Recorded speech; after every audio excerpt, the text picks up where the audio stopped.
સ્વાધ્યાય 9.6 દાખલા નંબર છે 5 cos² * dy by dx + y = 10x. હવે અહીંયા આપણે જોઈએ કે અહીંયા dy by dx ની બાજુમાં સહગુણક છે cos²x એ દૂર કરવો પડશે. તો સમીકરણને આપણે જોઈએ કે cos²x વડે ભાગતા તો આપણે કહી શકીએ કે અહીંયા dy by dx પ્લસ હવે અહીંયા cos² વડે ભાગશો એને ઉપર લઈ જાઓ તો એ sec² માં પરિવર્તન પામશે sec²x * y. અહીંયા cos² વડે ભાગશો એટલે ઉપર લઈ જાઓ તો ઈ પણ શું થશે sec²x * 10x 10x પડ્યા છે ને આપણે કહી શકીએ કે આપેલ જે સમીકરણ છે એને dy by dx plus p into y is equal q સાથે સરખાવતા તો p is equal શું આવશે p is equal therefore p is equal sec²x q is equal sec²x into 10x. હવે સમકલ્યકારક અવયવ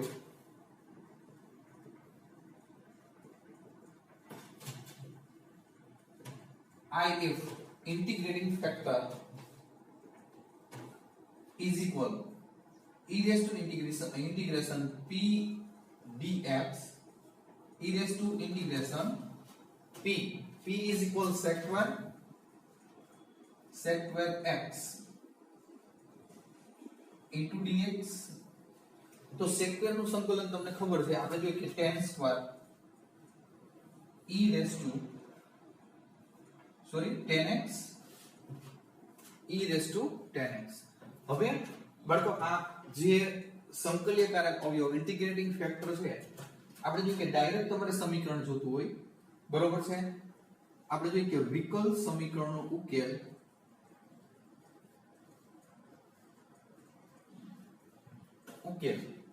તો આપણે જોઈએ કે ઇન્ટિગ્રેટિંગ ફેક્ટર વડે બે બાજુ આપણે ગુણીએ છીએ આ જે સમીકરણ છે એ બે બાજુ તો જો આ ડાયરેક્ટ એક સૂત્ર પણ બની જાય છે કે y ગુણ્યા if is equal integration આપણે જોઈએ કે if ગુણ્યા q આ dx plus c તો આ સૂત્ર બની શકે y ગુણ્યા if આપણે જોઈએ કે આ બે બાજુ આપણે જોઈએ કે ઇન્ટિગ્રેટિંગ ફેક્ટર વડે ગુણીએ અને આ પ્રમાણે આપણે સૂત્ર બનાવી શકીએ જેથી કરીને આપણે જોઈએ કે ડાયરેક્ટ આપણે સાદુરૂપ દઈ શકીએ છીએ. અહીંયા જો કે નીચે દેખાયું નથી એટલે અહીંયા લખીએ આપણે વિકલ સમીકરણનો આપણે જોઈએ કે વિકલ સમીકરણ નો ઉકેલ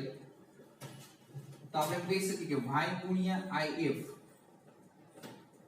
is equal integration if ગુણ્યા q into dx plus c.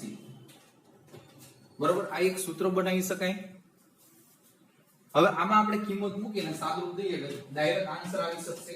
કે y ગુણ્યા if એટલે y is equal y ગુણ્યા e raised to 10x is equal integration if તો e raised to 10x if is equal આપણને મળે છે e raised to 10x q is equal sec²x into 10x આ dx plus c. બરાબર સામેનું આપણે integration કરવાનું છે તો થોડું મોટું લાગે છે એટલે આપણે જોઈએ કે ધારણા કરી લઈ કે આ જે ઘાત છે એ બરાબર ધારી લો ધારો કે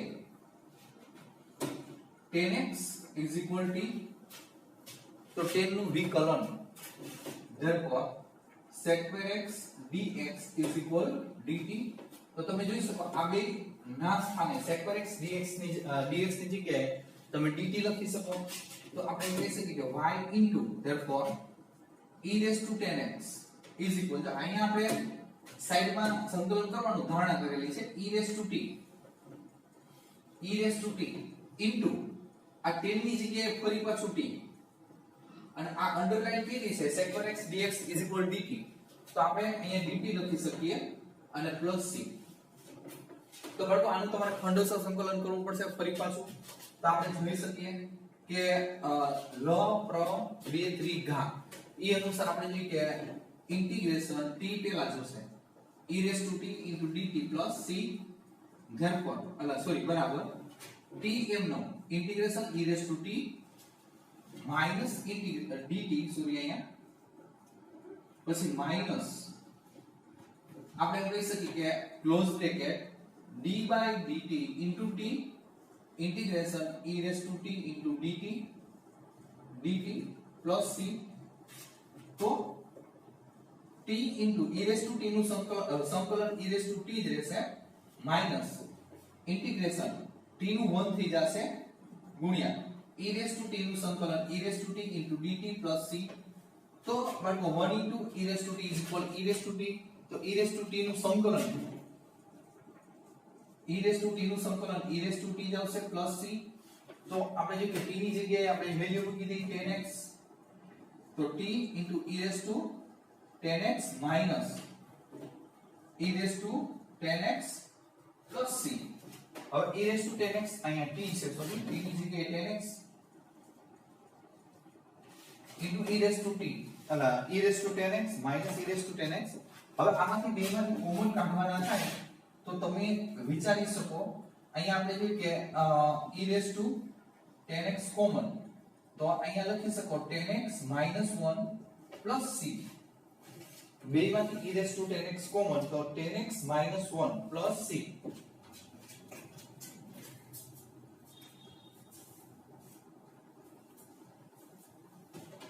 હવે અહીંયા દાખલો પૂરો થઈ જાય છે દાખલા નંબર છે 6 હવે લઈ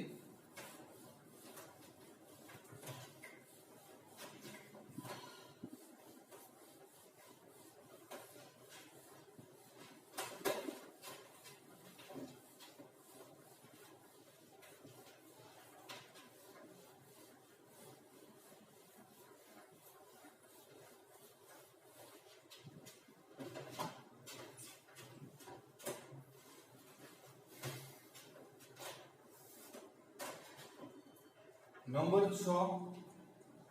x dy upon dx plus 2y equal x square into log x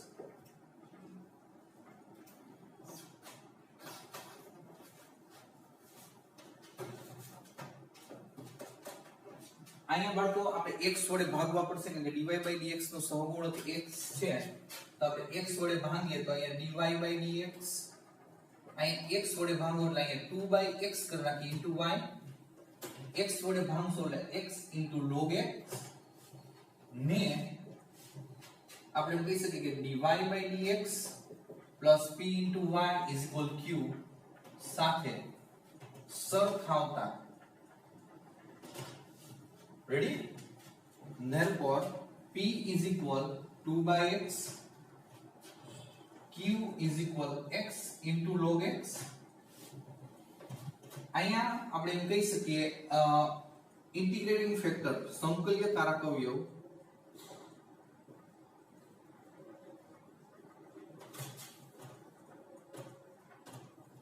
if is equal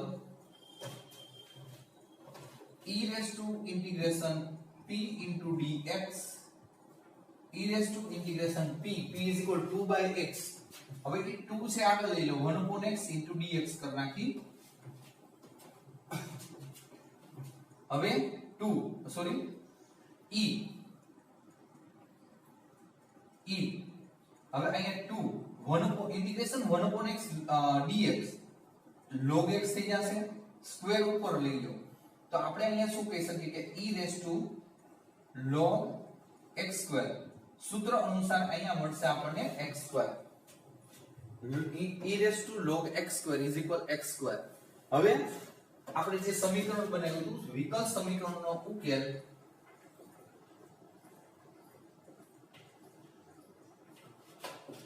y ગુણ્યા if integrating factor integration if ગુણ્યા આપણે કહી શકીએ q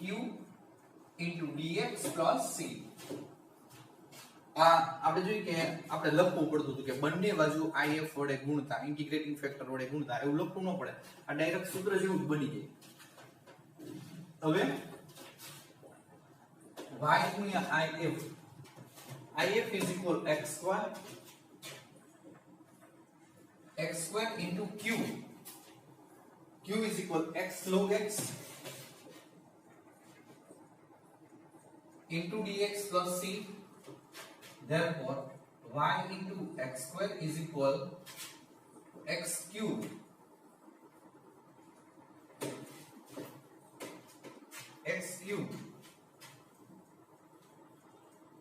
into log x dx plus c. હવે જોઈએ દાખલા નંબર છે 6.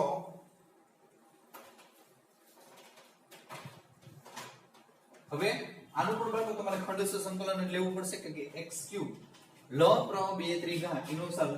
અનુસાર log આપણે પેલા લેવાનું રહેશે. તો આપણે કહી શકીએ અહીંયા integration log x into x³ dx plus c log x એમનો integration x³ dx minus integration close bracket d by dx into 10x log x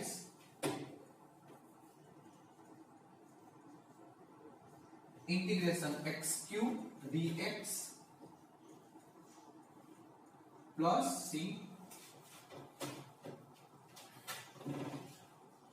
dx log x x raised to 4 by 4 1 upon x x raised to 4 by 4 plus c log x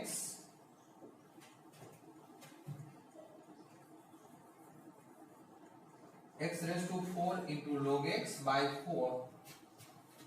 minus integration again. આપણે જે કે 1/4 છે હું આગળ લઈ લઉં છું 1/4 તો અહીંયા આવશે x raised to 3 into dx plus c. હવે 1/4 x raised to 4 into log x minus 1/4 x raised to 4 upon 4 plus c common નીકળે એટલું પહેલા તો સાદુરૂપ દઈ દઈએ.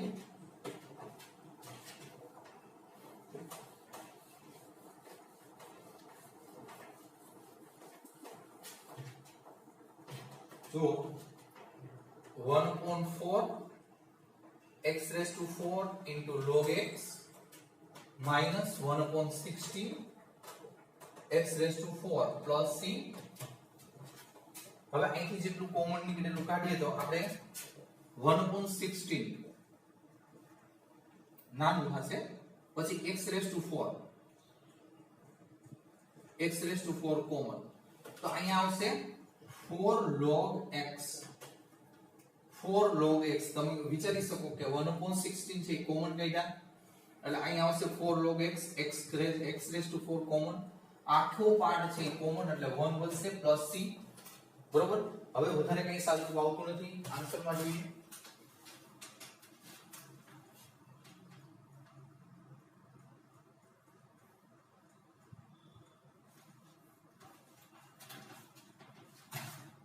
અહીં શું કરી રહી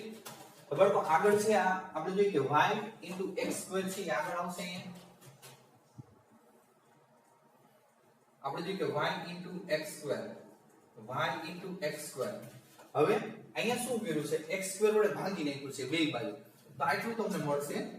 કે therefore y is equal x² by 16 અને અહીંયા 4 log x minus 1 બરોબર આ રીતનું આપેલું છે.